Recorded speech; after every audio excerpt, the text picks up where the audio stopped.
একজন মেয়ের মুগ্ধ, যাকে নিয়ে কথা বলা শুরু করলে কথা শেষ করতে পারবো না। আমি যখন খাইতে বসি, যখন কাজ করতে বসি, যখন ঘুমাইতে যাই, শুধু ওই একটা ডায়লগই আমার মাথার মধ্যে ঘুরে, চোখের সামনে ভেসে ওঠে। পানি লাগবে কারো, পানি পানি। তাকে তোরা কেন হত্যা করলে? কিসের জন্য হত্যা করলে? কি দোষ ছিল তার? সে বুঝি সত্যর পথে ছিল, সেই জন্য।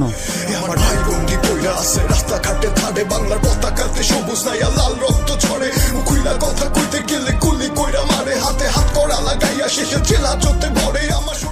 আমরা কোথায় বিচার চাইবো? কার কাছে বিচার চাইবো? কারণ আমাদের মুখ আছে কিন্তু শব্দ নেই, স্বাধীনতা আছে কিন্তু কোনো অধিকার নেই। বিচার চাই, বিচার চাই, এর মধ্যে আমরা নেই। কারা করবে বিচার? কে বিচার করবে? কাদের কাছে বিচার চাওয়ার দিন আছে নাকি মিয়া?